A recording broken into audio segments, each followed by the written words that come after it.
دھوم دھام کان جدھر لگائیے تیری ہی داستان ہے، تیری ہر ادا ہے دل نشین، کرو پیار سب سے جدا جدا۔ تو کوثر کا معنی علماء نے بیان کیا ہے کہ رسول اللہ کی جس شان کا بھی ذکر کیا جائے تو رب کائنات نے فرمایا محبوب ہم نے آپ کو کثرت کی انتہا عطا فرمائی ہے۔ یہ جو علماء ساری زندگی بیان کر کر کے نا رسول اللہ کی شانیں، اور آخر میں لکھ گئے کہ زندگیاں ختم ہوئیں اور قلم ٹوٹ گئے، یا رسول اللہ تیرے اوصاف کا ایک باب بھی پورا نہ ہوا۔ وہ ویسے نہیں لے کے کرتے رہے، یہ شعر ویسے ہی نہیں لکھتے رہے، اسی سورہ کوثر کی تفسیر بیان کرتے رہے کہ تیرے اوصاف کا ایک باب بھی پورا نہ ہوا۔ زندگیاں ختم ہوئیں اور قلم ٹوٹ گئے، اور رب کریم کا خود سوچو کہ مالک کائنات نے اپنے محبوب کریم صلی اللہ تعالی علیہ وسلم کو کتنا عطا فرمایا کہ رب کریم نے اپنے محبوب کو ساری کائنات کے خزانے اپنے حبیب کو عطا فرما دیے۔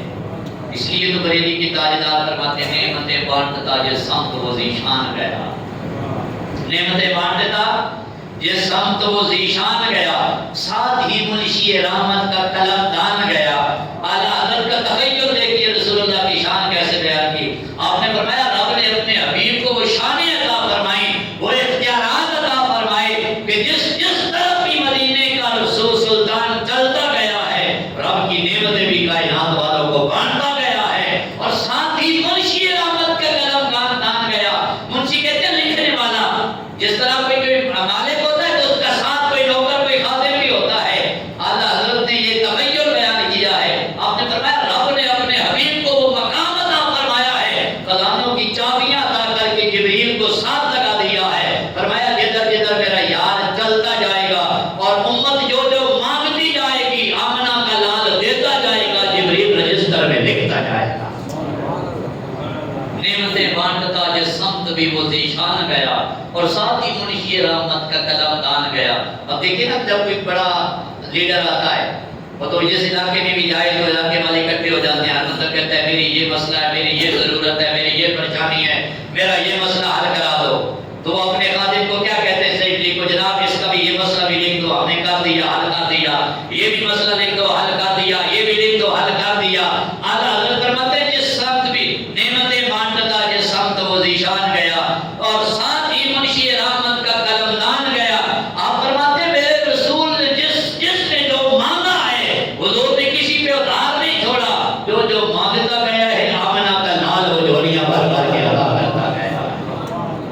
نعمتیں بانٹتا وہ جس سمت ذیشان گیا۔ رب فرماتے ہیں محبوب ہم نے آپ کو مالک کی کوثر بنایا ہے۔ سبحان اللہ، بات کی سمجھ آ رہی ہے تو سبحان اللہ، حضور کی شان بیان ہو رہی ہے۔ اور اس سے پیچھے سورت دیکھ نا تو سورت الماعون ہے، ارائیت الذی یکذب بالدین فذلک الذی یدعو الیتیم ولا یحض علی طعام المسکین۔ اس سورہ مبارکہ میں رب کائنات نے منافق اور مشرکوں کی کیا ہے کہ خصلتیں بیان کی ہیں۔ وہ ایسے کنجوس اور بخیل ہے کہ کسی کو کچھ بھی نہیں دیتے، اور اس کے بعد سورہ کوثر کا تذکرہ کر کے میرے رب نے بتا دیا کائنات والوں اگر کوئی سخی دیکھنا ہے تو وہ میرے رب کا یاد دیکھ لو، رب کا دلدار دیکھ لو۔ یہ کثرت فوراً سورۃ الماعون کے بعد وہاں پہ رب نے فرمایا ولا یحض علی طعام المسکین، وہ مسکینوں یتیموں کو کچھ نہیں دیتے، وہ کچھ بھی کسی کو نہیں دے سکتے، اس لیے کہ وہ ہیں کسی کے مالک نہیں۔ تو مکہ کے سرداریاں دیکھتے ہو، ادھر رب کی محبوب کی دلداریاں بھی دیکھو۔ ہم نے اپنے محبوب کو مالک کے کوثر بنا دیا ہے، جو مانگتا جائے گا رب کا یاد اسے عطا کرتا جائے گا۔ اس لیے حضور فرماتے ہیں اللہ موتی و ناقاص، میرا رب مجھے دیتا جاتا ہے، میں رب کے خزانوں کو بانٹتا جاتا ہوں۔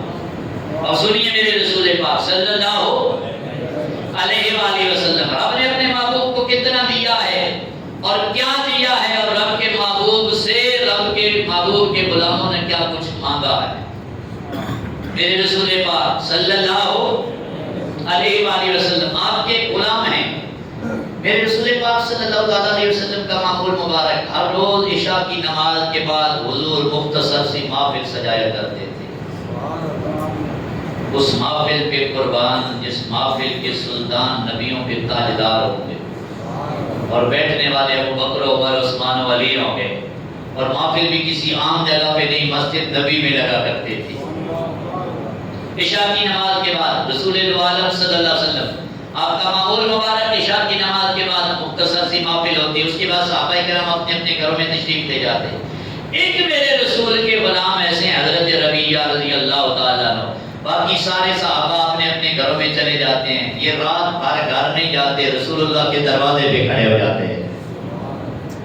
محبت دیکھیے، عقیدت دیکھیے، خلوص دیکھیے، ساری رات رسول اللہ کے دروازے کے سامنے ہاتھ باندھ کے کھڑے رہتے ہیں۔ وجہ کیا ہے؟ کس مقصد کے لیے؟ مکہ رات کو رسول اللہ صلی اللہ تعالیٰ علیہ وسلم باہر جلوہ گر ہوں اور حضور کو کسی کام کی ضرورت ہو تو خاتم پہلے دروازے پہ کھڑا نظر آئے۔ ساری رات حضرت ربیہ رضی اللہ تعالیٰ عنہ آپ دروازے پہ کھڑے ہو کے گزارتے ہیں، اور میرے رسول پاک صلی اللہ تعالیٰ علیہ وسلم جب تہجد کے لیے آپ بیدار ہوتے، اور اس دور میں بھی اگر کوئی مدینہ پاک میں اللہ تعالیٰ ہم سب کو لے جائے، کوئی مسجد نبی شریف میں چلا جائے، آپ کو پتہ ہے تہجد کے وقت پھر مسجد نبی کا ماحول کیا ہوتا ہے؟ جو مناظر دیکھ کے آئے ہیں یہ ان کو پتہ ہے کہ اس وقت رب کی بارگاہ سے رب کے محبوب کے دوارے پہ کیا نور اتر رہا ہوتا ہے، اور جب باب السلام کھلتا ہے اور تہجد کا وقت ہوتا ہے تو اس وقت رب کی نورانیت کے جلووں کی کیفیات کیا ہوتی ہے؟ صدیوں بعد یہ کیفیات ہیں۔ تو خود سوچو جب نبیوں کا تاجدار مدینے کا سلطان مدینے میں جب مسجد نبی میں تہجد کے لیے تشریف لاتے ہوں گے تو اس وقت رب کی تجلیات کے ظہور کی کیا کیفیات ہوتی ہے۔ تو حضور کا معمول مبارک تہجد کے ٹائم حضور کا اٹھنا نوافل کے لیے، تہجد کے لیے، اور حضرت ربیہ کا معمول مبارک حضور کو لوٹا پیش کرنا، برتن پیش کرنا، وضو کرانا، خدمت کرانا، مصلی پیش کرنا، آپ کی خدمت کے لیے جو چیز بھی ضرورت ہوتی پیش کرتے، روزانہ کا معمول۔ ایک دن میرے رسول پاک صلی اللہ علیہ وآلہ وسلم حضور تہجد کے لیے جلوہ گر ہوئے، اور اس دن ویسے تو میرے رسول پاک صلی اللہ تعالیٰ علیہ وسلم ہر لمحہ حضور کی رحمت جوش پہ ہوتی نا، کیونکہ وما ارسلناک الا رحمۃ للعالمین کی شان والے رسول ہیں، لیکن اس روز تہجد کے لمحوں میں جب میرے آقا مولا تشریف لائے نا تو حضرت کیا نام ہے ربیہ یہ وضو کروا رہے ہیں میرے رسول کو، اور اس روز آمنہ کے لال نے پردے اٹھائے اور آپ کی رحمت کو حضرت ربیہ کے لیے آپ نے دروازے کھول کے فرمایا صل یا ربیہ، ربیہ ہمیشہ میری خدمت کرتا رہتا ہے، آج مانگ، جو مانگے گا نبیوں کا تاجدار تیری جھولی میں عطا فرما دے گا۔ صل یا ربیہ مطلق صبر، جو مانگے گا ربیہ آج تجھے عطا کیا جائے گا، جو مانگے گا، جو سوال کیا جائے گا آج عطا کیا جائے گا۔ یہ تو آج جھگڑے لگے ہیں نا کہ رب جب در سے مانگنا ہے تو ڈائریکٹ مانگ لیا کرو، کہ درمیان میں رسول کا وسیلہ کیوں دیتے ہیں؟ مجھے بتاؤ مدینہ پاک ہے اور مدینے والا رسول ہے اور سامنے صحابی رسول ہے، رسول اللہ صلی اللہ تعالیٰ علیہ وسلم آپ مدینہ پاک مسجد نبی شریف جاؤ تو لوگ کہتے ہیں نہیں دربار کی طرف منہ نہ کرو، کعبۃ اللہ کی طرف منہ کرو، دعائیں ادھر منہ کر کے مانگو۔ اللہ کے بندو یہ تو اس لمحے کی بات ہے جب صرف مدینے والا رسول کا روضہ پاک نہیں بلکہ مدینے کا تاجدار بھی سامنے صحابی رسول کے موجود ہے۔ تو میرے رسول پاک نے یہ نہیں فرمایا کہ ربیہ میں بھی مانگتا ہوں تو بھی مانگ، مسجد نبی ہے، اللہ کا گھر ہے، آپ نے فرمایا صل یا ربیہ، ربیہ مانگ، جو آج رسول سے مانگے گا نبیوں کا تاجدار تجھے عطا فرما دے گا۔ تو حضرت آگے بھی دین پڑھنے والے میرے رسول پاک کے نوکر ہیں، یہ صفہ کے چبوترے پہ بیٹھنے والے رسول اللہ کے خاتم خاص بھی ہیں اور رسول اللہ کے شاگرد بھی ہیں۔ اب انہوں نے یہ نہیں کہا یا رسول اللہ عطا کرنے والی ذات رب کی ہے، میں آپ سے کیوں مانگوں؟ آپ سبحان اللہ کو میرے حضور نے فرمایا ربیہ مانگ جو مانگنا چاہتا ہے۔ حضرت ربیہ نے یہ نہیں کہا کہ یا رسول اللہ رسول سے مانگنا تو شرک ہے، میں رب سے مانگوں گا۔ سنو یہ حضرت ربیہ کی عقل کا امتحان تھا۔ حضور نے فرمایا مانگ کیا مانگنا چاہتا ہے؟ ربیہ نے بھی دونوں جہانوں کی خیرات بھی مانگ لی ہے۔ ربیہ نے دیکھا کہ آج میرے رسول کی رحمت بڑے چوبن پہ ہے، تو سنیے حضرت ربیہ نے مانگا ہے، رسول نے فرمایا مانگ۔ اس سے پتہ چلتا ہے، عقیدہ ظاہر ہوتا ہے کہ میرے رسول سے جولیاں پھیلا کے مانگنا یہ صحابہ کا طریقہ ہے، اور جولیاں بھر بھر کے عطا کرنا یہ آمنہ کے لال کا معمول مبارک ہے۔ حضور نے فرمایا صل یا ربیہ، ربیہ مانگ کیا مانگنا چاہتے ہیں؟ سنو پھر حضرت ربیہ نے، اب دیکھیں عقل کا امتحان تھا کہ حضرت ربیہ کیا مانگتے ہیں۔ حضرت ربیہ عرض کرنے لگے ہیں اسالک مرافقتک فی الجنت، یا رسول اللہ ربیہ کا سوال یہ ہے جنت میں جہاں آپ نے جانا ہے اس اسی محلے میں ربیہ کو بھی گھر عطا فرما دیجیے۔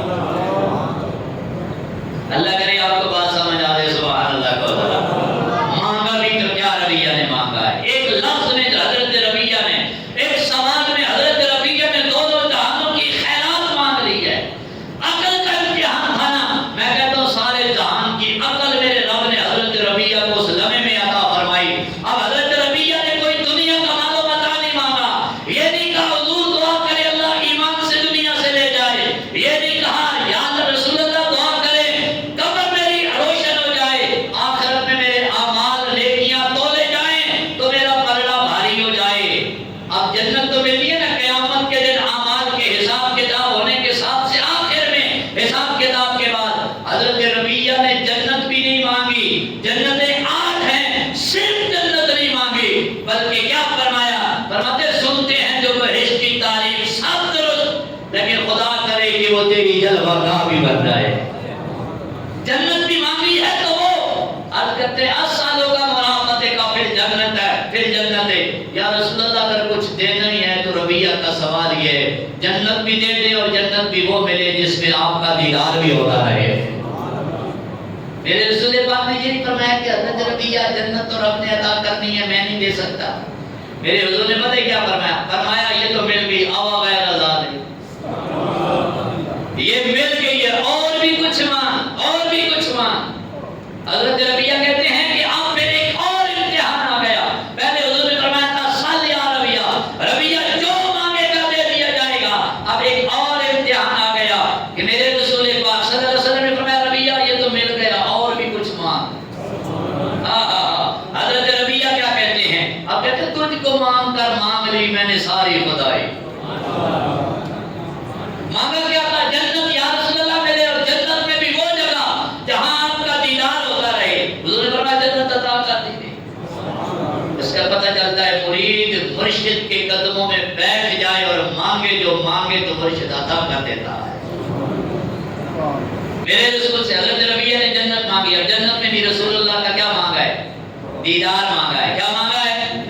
دیدار مانگا ہے۔ یا رسول اللہ جنت بھی ملے اور وہ جس جنت میں آپ ہوں گے۔ اچھا حضرت ربیہ نے ایک سوال کر کے کتنے مسئلے حل کرا دیے۔ اب اس سے پہلے حضرت ربیہ کے اوپر موت آنی ہے۔ ہم میں سے ہر بندے کو فکر پڑی ہے نا کہ پتہ نہیں انجام کیسا ہوگا، دعا بھی کیا کریں اللہ ایمان کی سلامتیوں کے ساتھ اس دنیا سے لے جائے۔ ہر بندہ دعا کر، فکر لگی ہوئی ہے موت کی، پھر قبر کی فکر ہے، پھر آخرت کی فکر ہے، لیکن حضرت ربیہ کو پروانہ عہد وفا مل گیا ہے۔ میرے آقا نے فرمایا ربیہ یہ مل گیا ہے، اللہ غیر ذالک اور بھی کچھ مان۔ حضرت ربیہ عرض کرتے ہیں یا رسول اللہ جب آپ کو مانگ لیا ہے تو اور کس چیز کی تمنا کیا رہ گئی ہے؟ سبحان اللہ، ان کا در مل گیا اور کیا چاہیے؟ مل گئے مصطفیٰ اور کیا چاہیے؟ چپ کھڑا میں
اس سے بڑھ کر اور کیا چاہے. اور حضرت ربیہ خیال کر رہے ہیں، ہاتھ جوڑ کے کھڑے ہیں، کہہ رہے ہیں مل گئے مصطفیٰ اور کیا. آواز آئے مل گئے مصطفیٰ.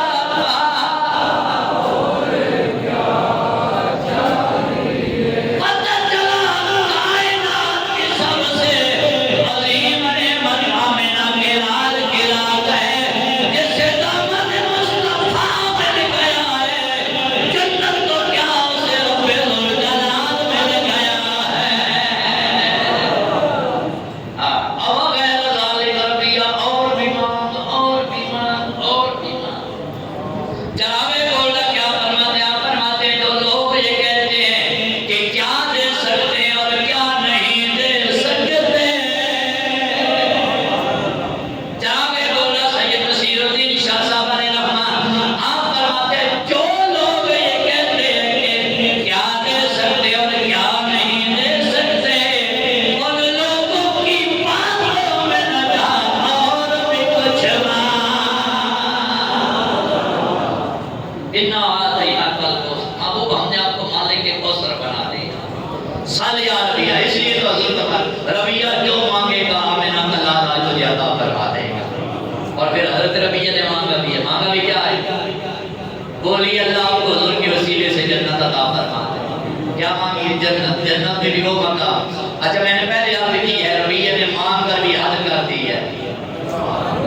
ربیہ نے بھی جنت مانگی اور جنت میں بھی کیا مانگا ہے؟ علماء لکھتے ہیں کہ سب سے بڑا انعام جنتیوں کو رب کا دیدار ہوگا. سب سے بڑا جنتیوں کو قیامت کے دن جو انعام دیا جائے گا وہ جنت میں رب کریم کا دیدار کرا جائے گا. اب مجھے بتانا جس جنت میں نبیوں کا سلطان ہوگا وہاں اگر رب کا دیدار نہیں ہوگا تو پھر اور کس کا دیدار ہوگا؟ حضرت ربیہ نے عرض کی قل اسألک مرافقتک فی الجنت. یا رسول اللہ جنت میں آپ کی رفاقت چاہیے. یہاں نوکر بنایا ہے، جنت میں بھی اپنے نوکروں میں رکھ لینا. اچھا ایک بات تو یہ بھی پتہ چلتی ہے مرید اپنے مرشد کامل کا نوکر بن جائے تو پیر حال خام کی دنیا میں چھوڑتا نہیں ہے، اسے جنت کا کمرہ بنا رہتا ہے. کیونکہ حضرت ربیہ نے خدمت کی تھی، نوکری کی تھی. میرے رسول پاک نے صلہ کیا دیا؟ جنت میں مقام. اچھا اب حضرت ربیہ کا خود سوچو جب وصال ہوا ہوگا تو کوئی پریشانی لاحق ہوگی. سوچنے پڑ گئے ہیں. جیسے حضور نے پروانہ لکھ کے دے دیا آپ آئیں گے، وصال ہوگا، قبر میں آئیں گے، پھر قیامت آئے گی، اعمال کا تولا جائے گا، پھر فیصلہ جنتیوں کا ہوگا. ربیہ تو وہاں ہوگا جہاں آپ رب کا یار ہوگا. حضرت ربیہ پھر کہتے تو ہوں گے نا کہ اب مجھے تقیلین کا کیا ڈر. جب روح میرے پیرانے خاکی سے نکلی تو رونے سے آواز آئی او میرا فقیر آیا، او میرا فقیر آیا. پھر تقیلین بھی انتظار کرتے ہوں گے کہ فریدو ہٹ جاؤ، اب ربیہ آ رہا ہے جس کو جنت کا سرٹیفکیٹ آمنہ کا لال دے کے جا رہا ہے. سبحان اللہ. اونچی آواز میں کہو سبحان اللہ. فرمایا محبوب ہم نے آپ کو کثرت کی امتحان کا مالک بنایا ہے. اِنَّا أَعْطَيْنَاكَ الْكَوْثَرَ. اچھا رب کا حبیب جنتیں بانٹ رہا ہے اور یار لوگ ابھی بھی اس جگہ پہ رکے ہوئے ہیں کہ وہ کیا دے سکتے ہیں اور کیا نہیں دے سکتے. سبحان اللہ کو میں تمہارے دل کو بھی قریب اور حدیث پاک سنا دوں. میرے رسول پاک صلی اللہ علیہ وآلہ وسلم حضور نے فرمایا میری امت کے 70,000 میرے غلام بغیر حساب کے جنت میں داخل ہو جائے گا. کتنے؟ 70,000. اب اس مولوی سے پوچھو نا جو کہتا ہے کہ نبی کچھ نہیں کر سکتا، وہ میرے رسول کے لب ہلے ہیں تو 70,000 کو حساب کے بغیر جنت کا مالک بنا رہا ہے. اچھا صرف 70,000 نہیں، پھر میرے آقا نے فرمایا وہ جو 70,000 ہے ہر ایک کے ساتھ 70,000. اب بھی لوگ کہتے ہیں نبی کیا کر سکتا ہے؟ 70,000 بغیر حساب کے، پھر ہر ایک کے ساتھ 70,000 جنت میں لے جائیں گے. اگر جب میرے حضور یہ اعلان کر رہے تھے نا تو تو حضرت عکاشہ بن محصن رضی اللہ تعالیٰ عنہ صحابی رسول ہے، وہ پاس کھڑے تھے، عرض کرتے ہیں یا رسول اللہ مجھے ان میں شامل کر لے۔ اب جو عقیدہ دینے لگا سبحان اللہ، ان کی آواز نہیں بول رہا، بیدار ہو جائے سبحان اللہ کہے ذرا، وہ ہم نے مسجد میں بیٹھنے والوں دل میں کھنڈ پڑ جائے گی۔ حضرت محصن کہتے ہیں یا رسول اللہ مجھے بھی شامل کر لو۔ میرے آقا نے فرمایا کر دیا ہے، کر دیا ہے، کر دیا ہے۔ جو اگر نبی نہیں کچھ کر سکتا تو مجھے بتاؤ نا، قیامت کا یہ فیصلہ ہے، اور جنت قیامت کے دن میدان عدل میں ترازو میں تولنے کے بعد حساب کے بعد پتہ چلے گا کون جنتی ہے۔ آمنہ کا لال پہلے بتا رہا ہے یہ جنتی ہے، یہ جنتی ہے، یہ جنتی ہے۔ اب بھی بات نہیں سمجھ آئی تو بریلی کے تاجدار سے ترجمہ کروا دیتے سبحان اللہ کو۔ بریلی کے تاجدار کہتے ہیں کون دیتا ہے دینے کو چاہے، دینے والا ہے سچا۔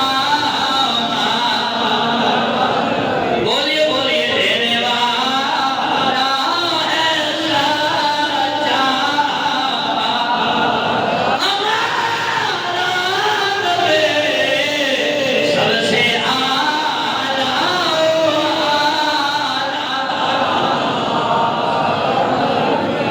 میری امت کے 70,000 بغیر حساب کے جنت میں، پھر ہر ایک کے ساتھ 70,000 بغیر حساب کے۔ حضرت عکاشہ کہنے ہیں یا رسول اللہ میں بھی لکھ لو۔ اچھا اب جو بات جس مقصد کے لیے میں نے حدیث تلاوت کی ہے، جب حضرت عکاشہ نے عرض کی حضور مجھے بھی شامل کر لے، رسول اللہ نے فرمایا کر دیا۔ چونکہ حضرت عکاشہ نے سوچا نہیں تھا، انتظار نہیں کیا تھا، ادھر اعلان ختم ہوا نا حضور کا، فوراً حضرت عکاشہ کہتے ہیں حضور پارٹی جا رہی ہے جنت میں، مجھے بھی شامل کر لے۔ ساتھ ایک صحابی رسول جب حضرت عکاشہ نے مانگ لیا نا تو وہ بھی ساتھ جو کہا کہ عرض کرتے ہیں یا رسول اللہ میں نے بھی شامل کر دیا۔ اب آپ جو بات سوچنے والی ہے، انہوں نے عرض کی حضور پھر میں نے بھی شامل کر لوں۔ میرے حضور نے فرمایا عکاشہ بازی لے گیا ہے، عکاشہ بازی لے گئے۔ یہاں ایک لمحے کے لیے جو سوچتا بھی ہے نا، اچھا علماء نے لکھا ہے وجہ کیا ہے، حضور نے فرمایا عکاشہ بازی لے گیا ہے۔ دوسرا بھی مانگ رہے ہیں تو حضور نے فرمایا آپ عکاشہ بازی لے گیا ہے۔ وجہ کیا تھی؟ اس لیے کہ ان کے دل میں خیال آیا کہ انتظار کرو، عکاشہ مانگ رہا ہے، اگر انہیں مل گیا پھر میں بھی مانگ لوں گا۔ میرے آقا نے دل کی بات جان کر اعلان کیا، میں تم نے انتظار کیا ہے، اس فقیر نے انتظار نہیں کیا، اس نے بغیر سوچے مانگا ہے، آمنہ کے لال نے مانگا دیا ہے۔ اس لیے جو بندہ ایک لمحے کے لیے سوچتا ہے بھائی پیچھے رہ جاتا ہے، جو 1500 سال سے بھی سوچ رہے ہیں پتہ نہیں ملے گا کہ نہیں، پتہ نہیں ملے گا کہ نہیں، پتہ نہیں ملے گا کہ نہیں، وہ بابا انتظار نہ کر، یہ مالک کوثر ہے۔ یہ کون ہے مالک ہے؟ بولیے سبحان اللہ، مالک کوثر ہے۔ اچھا رب نے فرمایا محبوب ہم نے آپ کو کثرت کی انتہا دے دی ہے۔ یہ حضور نے مانگا نہیں ہے، حضور نے رب سے مانگا نہیں تھا کہ رب نے فرمایا کہ اِنَّا أَعْطَيْنَاكَ الْكَوْثَرَ، محبوب آپ نے کوثر مانگی تھی ہم نے عطا کر دی، نہیں بن مانگے دیا ہے۔ حضور معراج کے جلوہ گر ہو گیا، رب کے دیدار کر کے آگے واپس اتنا بڑا معجزہ دے دیا، حضور نے مانگا نہیں ہے۔ اونچی آواز میں سبحان اللہ کہو، کسی مقام تک لے کے جانا چاہتا ہوں، بیدار ہو کے سبحان اللہ کہہ ذرا۔ معجزہ معراج حضور نے مانگا نہیں، رب لا مکانوں پہ لے گئے، کوثر کا مالک بنایا، آقا نے مانگا نہیں ہے، رب نے دے دیا ہے۔ وہ بن مانگے رب یاد کو اتنا دیتا ہے، جب قیامت کے دن ہم فقیروں کے لیے آمنہ کے لال مانگیں گے، آپ اس وقت کتنا عطا کریں گے اپنے یار۔ سبحان اللہ، حضور نے مانگا نہیں ہے تو اتنا دیا گیا ہے۔ اچھا آج کا یہ جو پھنڈ ہو رہا ہے یہ حضور کی میلاد کے لیے ہو رہا ہے، دل کھول کے آپ نے پیش کرنا ہے۔